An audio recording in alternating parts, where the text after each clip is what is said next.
धनंजय जी, पूरी राजनीति के इस घटनाक्रम को आप किस नजरिए से देख रहे हैं? देखिए, ये जो आपने हेडिंग बनाई है, कितनी मजबूत बनेगी भाजपा 5 राज्यों के नतीजों के बाद। ये मजबूत को कमजोर करना चाहिए। अब कितना मजबूत बनाना चाहते हैं? पूरी दुनिया में डंका बज रहा, आप क्या चांद पे डंका बजवाएंगे या सूरज पे डंका बजवाएंगे? देखिए, 10 सालों में मोदी जी ने क्या किया?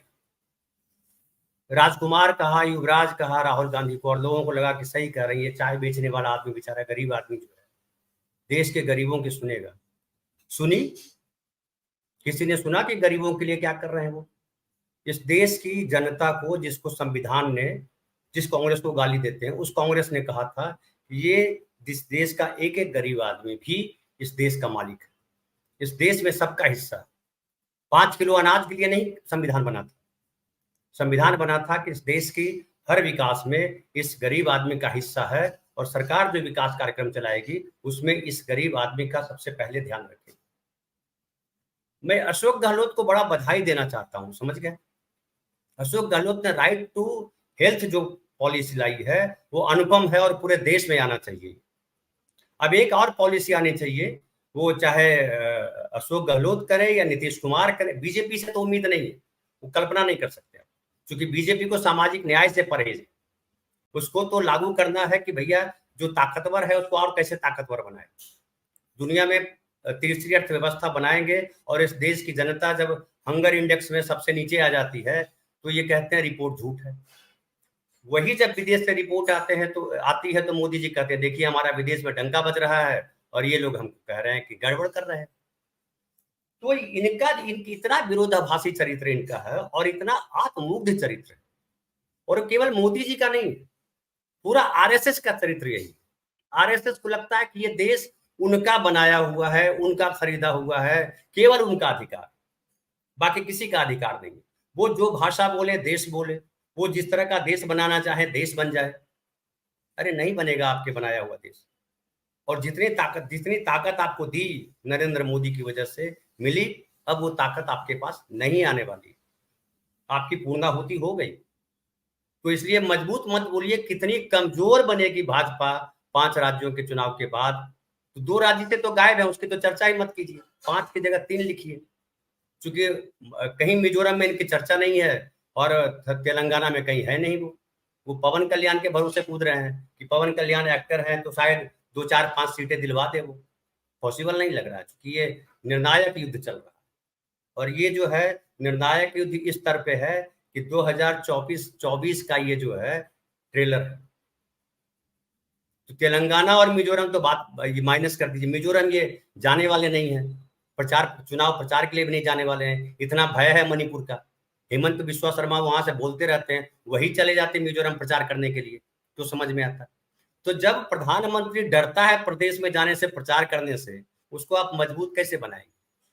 फिर मध्य प्रदेश की कहानी नवीन जायसवाल जी ने बता दी, ये सॉरी संजीव भाई ने। राजस्थान की कहानी नवीन जायसवाल साहब ने बता दी। और एक मैं और बताऊं कि राजस्थान में चुनाव जो है वो बीजेपी वर्सेस कांग्रेस नहीं है। ये जो बार बार जिक्र आ रहा है कि एक परंपरा है कि एक बार वो एक बार ये, बीजेपी यही मान के चल रही है कि हमको कुछ करने की जरूरत नहीं है, अपने आप जनता हमको ला करके दे देगी सत्ता। क्या उन्होंने विपक्ष की भूमिका निभाई? क्या उन्होंने दिल्ली में जो सरकार बना के रखा था उन्होंने अपनी भूमिका निभाई? महाराष्ट्र ये जयपुर में जिस तरह से हिंदू मुसलमान किया, वो शर्मनाक, झूठ बोल करके। आप कहते हो कि उसको 5 लाख दे रहे हो, उसको 51 लाख दे रहे हो, हिंदू को 5 लाख, मुसलमान को 51 लाख। नवीन भाई इस पर बताइएगा कि क्या दोनों को बराबर नहीं मिला? क्या उसको तो बल्कि सरकारी नौकरी मिली, परमानेंट नौकरी मिली, इसकी तो कहते हैं कि कॉन्ट्रैक्ट पे नौकरी मिली। तो इस तरह झूठ बोल करके, अभी देखिए अमित शाह जी क्या झूठ बोल रहे थे कि IIM IIT जितने इंस्टीट्यूट है सब भाजपा ने बनाया। कहां से आए हो लेकर के भाई ये सब? पप्पू बनाते रहे राहुल गांधी को, पप्पू आप खुद हो। तो ये देश को इन्होंने अपनी जागीर समझ रखा है।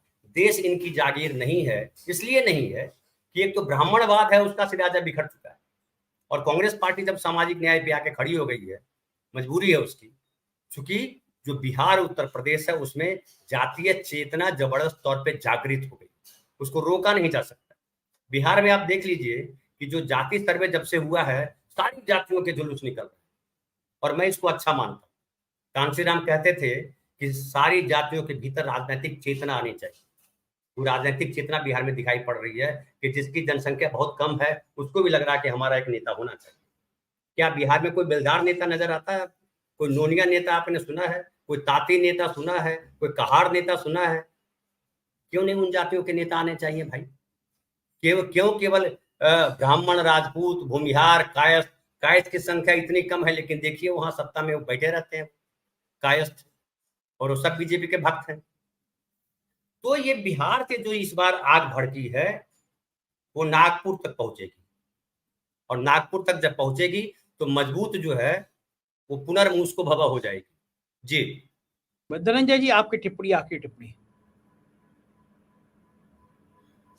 देखिए, जनता जो है, आम आदमी जो है, वो एक बार चाह रहा था कि गुजरात का जो मॉडल है, जिसकी दुनिया भर में चर्चा है, वो सामने आए।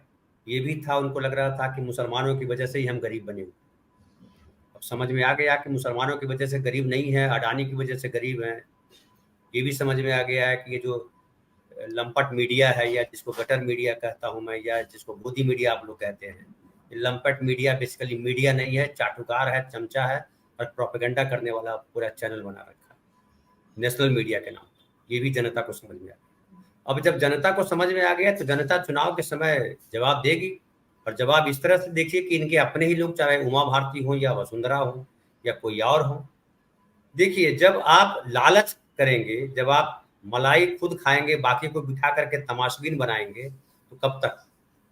जो आपके साथ भागीदार रहे आपको मोटी कुर्सी तक पहुंचाने में, उनको शेयर नहीं देंगे। कुर्सी के जो पाए होते हैं ना, वो तोड़ देते हैं वही लोग। तो ये अपने ही लोगों से घिर गए हैं। इनको कांग्रेस की जरूरत नहीं है हारने के लिए, ये खुद ही, इनके अपने ही लोग इनकी अर्थी उठा देंगे।